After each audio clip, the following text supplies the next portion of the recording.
Hey everybody, it's Clint Arthur, and I am here with celebrity superstar magic messenger David Lazaroff, who really embraced the teachings and embraced the philosophy and has gone out there and in just a few weeks has appeared on how many shows?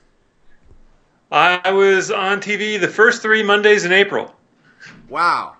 And let's see, we met March 5th. Yes, but I didn't get my rear into gear until about March 20th or so. Yeah, you had a little delay there, but nonetheless, you were able to really do quite well right out of the gate. So, first of all, I want to know, how does it feel? Like, first of all, I want to know, have you ever been on television before? Yes, I sang as part of a group last year. But that was just for the holiday things, and I was on a local cable show, like I don't know, 5-viewer show back in 1995. I don't think that really counts. Okay, so, not really. Okay, so you've never been on any network television shows before. Not for me, not just me. Nobody's saying, it's just sitting down and talking with David Lazaroff. Okay, so how did it feel? Well, it felt great. It felt great. And it went really smoothly because I was talking about what I'm committed to. And that made it easy. Yeah, now, how about the process? How difficult do you think it was? On a scale of 1 to 10, with 10 being the most difficult and 1 being the easiest. How difficult was it for you to get booked on these shows using the strategies and techniques that you learned in New TV Power? Well, actually, following the formulas, it was about a 2. Not difficult at all. The most difficult part was just getting out of my own head. Yeah, there you go. And then as far as when you appeared in the studio, were you nervous? And how did the training prepare you for your in-studio appearances? Well, I got there early, so I was there about 45 minutes early, which gave me enough time to settle in, to see on the monitors where I was waiting how things were going, and just picture myself there. And then I was able to just relax, so that when I got on, I followed your coaching, and I just talked to the host. And was myself, and just as excited as she was. Awesome. And did you find that the host pretty much allowed you to do whatever you wanted to do, and basically stayed close to the script, quote unquote, that was your segment proposal? Yeah. Well, actually, it didn't quite go too close to the way the segment proposal was. She had questions, and I actually saw on the monitors there where it had her introduction that she had written out, and then it just said ad lib. And that's where we talked. And we just had a conversation, and if I ever felt a little bit off or feeling stuck, then I just went back to the points that I had in my script, in my segment proposal. So the segment proposal was always there to back me up if there was any sort of a stammer. Good. And how do you feel now? Like, you've been an author for how long? Well, actually, I guess since last August. You wrote your book? I had my first book, but I was only selling it when I would give talks. And then my new book came out just 1st of March. Okay. So I just jumped right in. And how do you feel now as an author, having been on television 3 times, promoting your book and putting your message out there in the world? Has that changed the way you feel as an author? It has. And I'll tell you the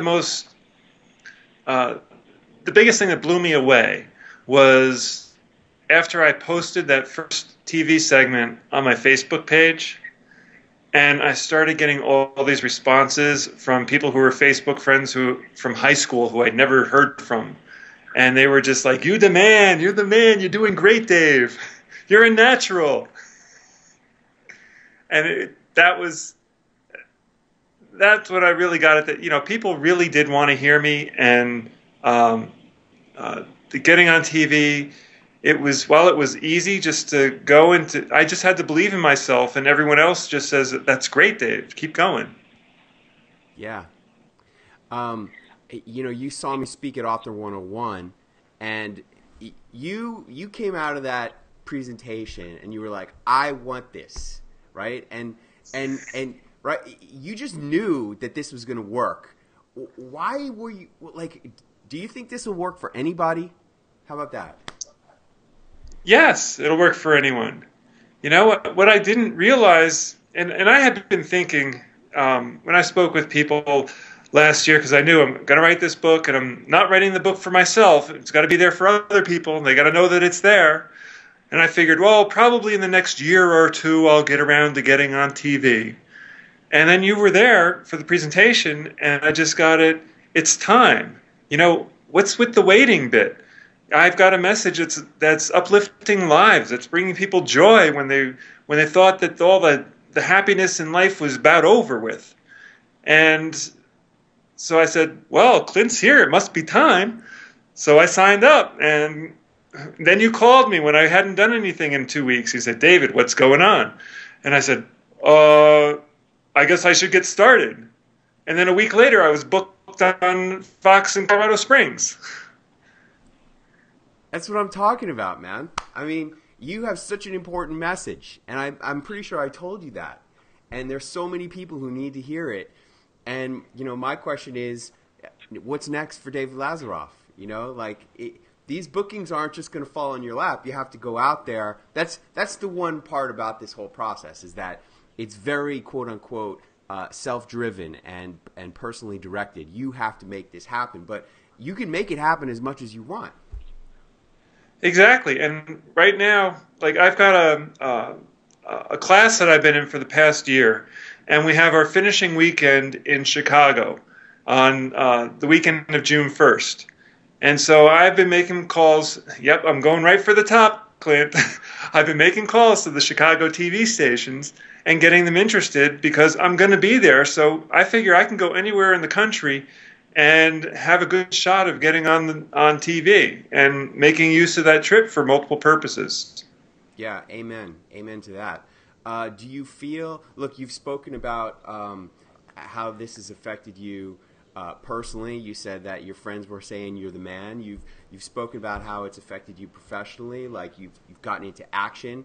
How about spiritually? Do you feel like you're more on purpose with your message? Well, I feel like I've been on purpose, but I feel like I'm really just going where it needs to be. It's not that I want to be on TV. It's that my message wants to get out there into the lives of people. And that doesn't happen sitting in an office or just writing emails. It happens when they see me and they say, "Oh, this is the guy who's going to make a difference for me." And it's not that I want to do it personally. It's that the message wants to be out there, and I have to honor that by not being afraid to be famous, not being afraid to get my face out there in front of millions of people. And I think it helps. I'm setting up for my first seminar, and I think it makes a difference when people go to my website and they see that, oh, well, I'm going to go sit for a day with this guy. Oh, look, he's been on TV. That's a pretty good deal. Yeah, it makes a difference. You bring up a great point. My wife said to me when I first started doing this, why are you so interested in becoming famous all of a sudden? Isn't your ego strong enough without having to be famous? And it really has absolutely nothing to do with my ego. Although my ego has gotten bolstered from all of these appearances and all of these public performances, when you have to be on in front of 3 cameras, that does a lot for your ego when you succeed. But what I said to her, and what I really believe is the truth, is that this is about creating more opportunity for my messages to get out there, for people to become interested in what I have to offer, for unexpected things to come into my life. You never know what's going to happen, because celebrity creates opportunity, creates money, and that's where it's all about for me. And I appreciate you saying what you did say. What would be your biggest piece of advice to a person who was kind of on the fence or unsure about whether or not they should try New TV Power? Well, you could spend a few years trying to figure it out yourself, or you could spend a few days listening to Clint Arthur. And because you spend all the time for us. Thanks, Clint. And so I say just get off the fence, honor your message, and do what it takes to be the spokesperson for what you have to say. And that's really honoring your message and the people who are waiting to hear it. And then the next thing I'd say, Clint's got a list of like the top 100 TV markets in the country. Look around your back door and not 300 miles from where you live for the even smaller stations that I looked at. Diane White, they're about an hour and a half, 2-hour drive from where I live in Denver, and I figured that's a great place to start. And I looked on the website, and sure enough, they had things like the lady from the local library on the news. So they were happy. When I called up and I spoke with the anchor, and she said, what dates are you available? Well, I could come up on the 9th or the 16th. And so then she says to me, okay, I got you booked for the 9th and the 16th.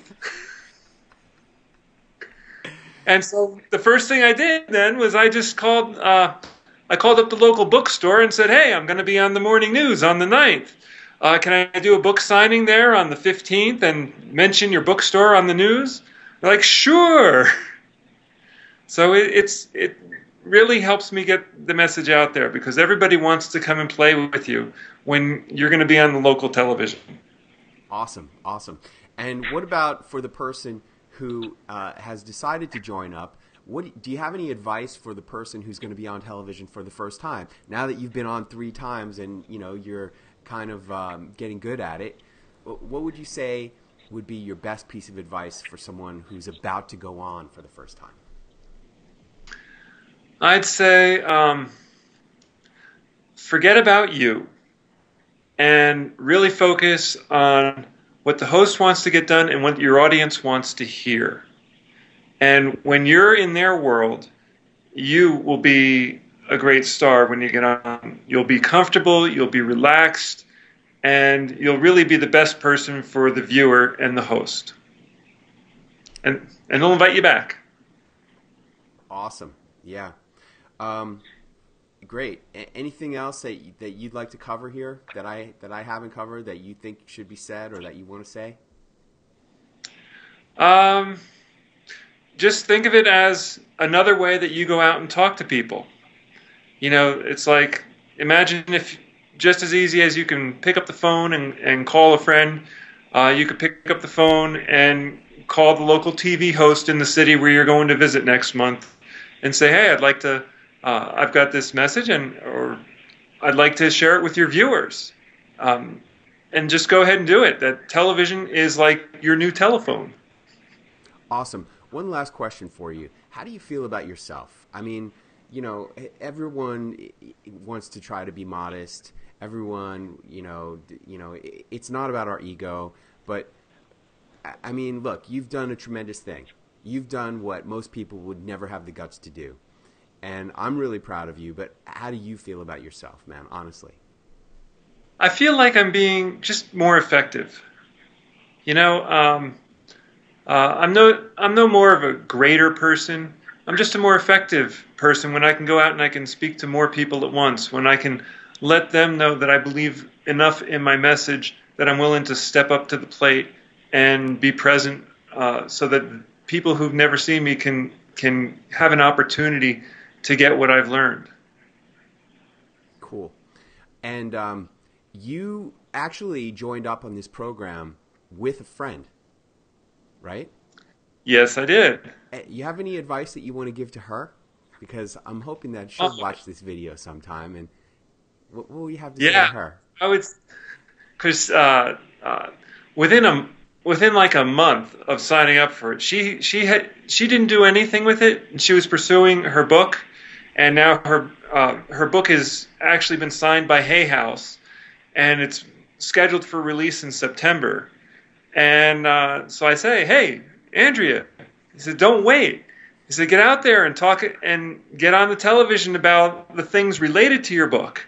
And then when the book comes out, you'll be able to call up those same television stations and say again, just, hey, it's me, Andrea. I was on there talking about the I Ching a couple months ago, and now the book's coming out, and I'd like to come on again. And they'll be able to welcome her back. So it's like, don't wait for everything to be perfect. Just get out there and spread your love. Yeah, I'm really looking forward to her doing just that, because she was very skeptical. Remember? She was like... she was like almost crying, or maybe even did cry when we were standing there talking. But, nonetheless, you were able to get her to do this with you. And I hope that all works out for both of you, and I'm looking forward to helping her get on TV too, because she had a lot of stuff going on in her head. Yeah, and she's a woman who's been a Broadway actress, and so she's been in front of crowds before, and it's a new medium, and she'll be great. Yeah, I'm sure she's going to be great, and I'm looking forward to doing one of these success interviews with her too. All right, well, there you have it, folks. That was a couple minutes with new TV Power Magic Messenger David Lazaroff, and I will look forward to sharing this type of same success video with many of you who are watching right now. And David, I'm looking forward to you joining me at the Magic Messenger dinner in Las Vegas in October. It's going to be phenomenally fun. It's only going to be superstars there who have gone on TV. It's going to be like, everybody's going to be psyched because we've all done it. And it's going to be great to share it with you and with everyone else. I'm looking forward to it. All right. Thanks. Thank you very much. And if you want more information about how you can become a local celebrity or a new TV Power Magic Messenger, go to newtvpower.com or localcelebritynow.com. Thanks.